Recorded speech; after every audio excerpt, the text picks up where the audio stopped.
to have you here.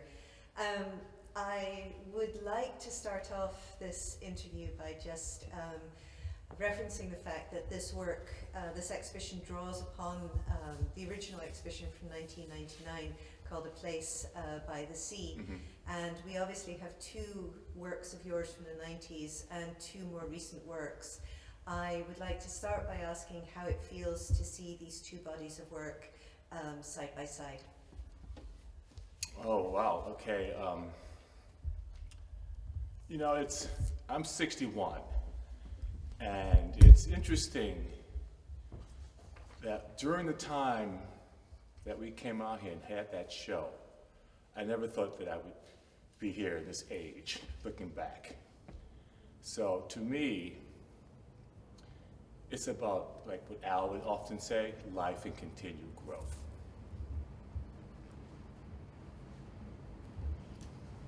Your approach to materials has been incredibly experimental since the beginning of your career.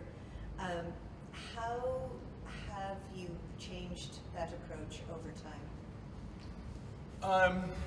The work has always been sort of about what people left behind, and material usage has always been important to me. That began in 96, 95. I had gone to Cape Town, South Africa, and with a bag of so-called art materials which were lost in transit, that when I got there, I was there for 2 months, I realized that I had to sort of create with what I had, and as an artist, you should be able to create from anything. And then I realized I had a crutch, and that I shouldn't have a crutch. So I started to experiment with more mixed material and more found materials. And that has continued to this very day, because I don't have a recipe. I just sort of work with what I can find, and that has been somehow successful for me. What kind of materials are you looking for when you start to think about making work? I don't have any idea. For example, with the catching and throwing shades, which are on display here, I had no idea that looking at lampshades would excite me. But I remember being a child and having lampshades in my mother's house. If they were tilted, they would be considered obscure or off. And I remember somehow that a domestic life was meant to be perfect. And then I realized that these lampshades took me back. And so because they took me back, just off that fleeting moment, I thought I would investigate what I could do with lampshades. It would seem also that there's a reference perhaps to Brancusi's endless column, that there's something sort of formal also within that work. Yeah, you know, I dig it. I'm sort of formal. You know, I do like art history. I believe that art history, I'm a human, that art history begins with people and then we add to it. I'm not an egotist. I don't think that everything came from me. I'm about sharing and increasingly giving permission to other people. And that brings me back to what Al Loving used to do for me, and Frank Wimberley certainly did. They were engaging, and they gave me permission to ask questions and to create. Are the questions you're asking yourself today very different from the questions they were asking you back in the day? I think the questions that I'm asking myself today are a little different. I'm getting older, and I don't want to exercise as much, so I'm not stretching rubber and picking up shipping pallets off the streets like I used to. I'm going to other sources, like with the lampshades, much lighter. And interestingly enough, I'm making sculpture that's delicate and paintings which are more rugged. So it's a little sort of strange for me to consider, or even I just enjoy what I'm doing, basically, yeah. So when you think about the fact that you kind of started as a painter, and you're now known for processes and techniques that might be more closely linked to sculpture, yet I think you still refer to yourself as a painter. Yeah, I want to be provocative, you know. I want to have that kind of like raising questions rather than providing answers. So it's kind of nice to throw that in the mix. I do like sculpting because they are able to bring a lot of materials into their conversation. And I'm in the visual language also, so I want to have that creative sort of range.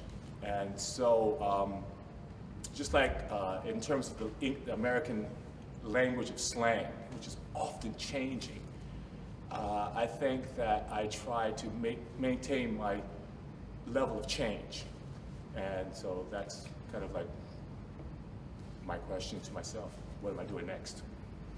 I mean, that's a very interesting idea, the level of change, when we think about how much of some of your earlier work was to do with tension, be it the kind of rubber that you were kind of stretching over pallets or other things. There's a real sense of tension in your work. Yeah, I was living in the city. I was living in Manhattan and Williamsburg, Brooklyn. I was living in a grid, you know.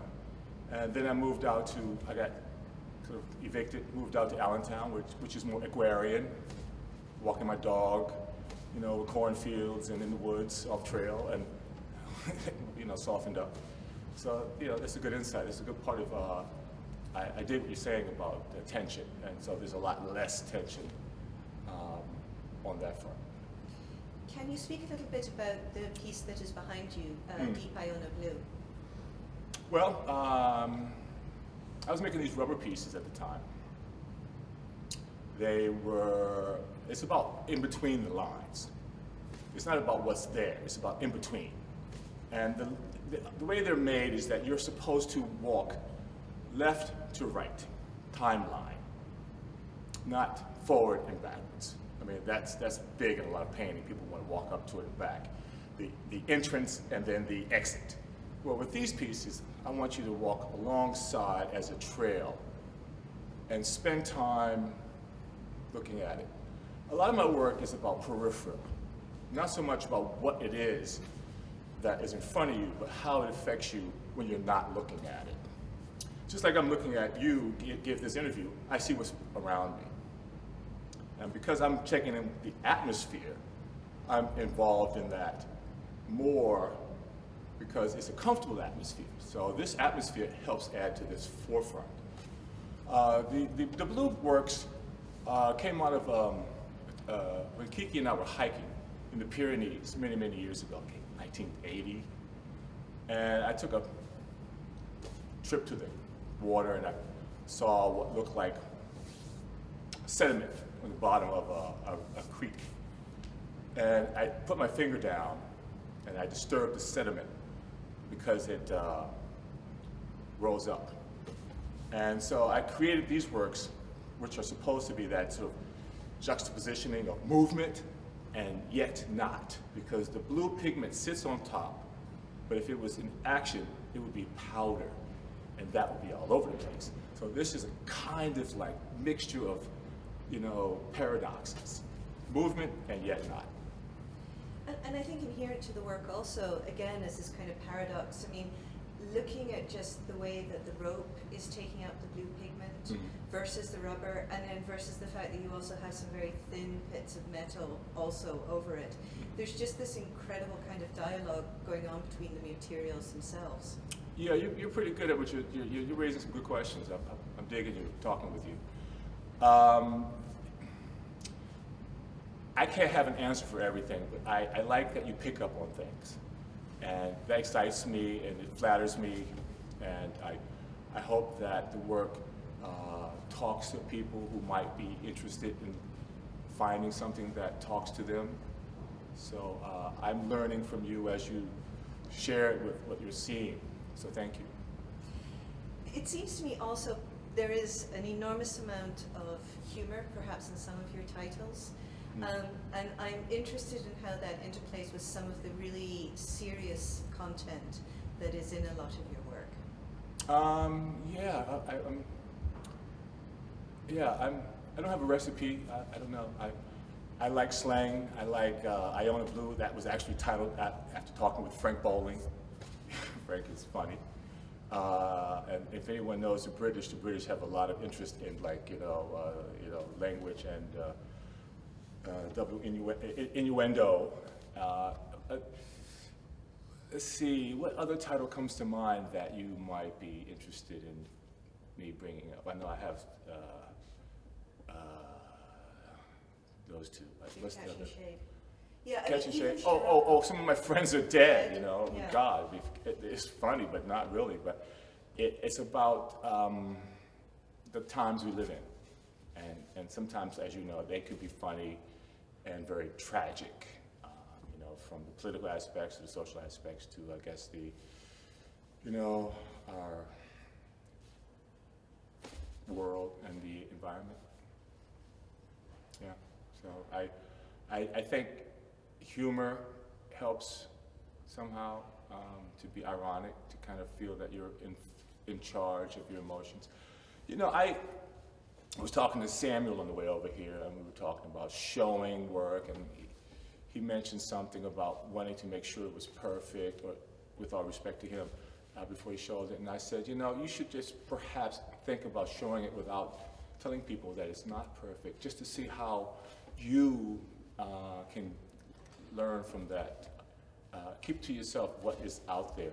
But in order to learn, you need to show it. And that way you can gain something, because it's not wrong. So I think the humor in my work is about leveling myself so that I can do it again. I have a friend who's a stand-up, and he always says that if you can make somebody laugh, you can bring down their defenses, and then you can actually lay on something much more heavy.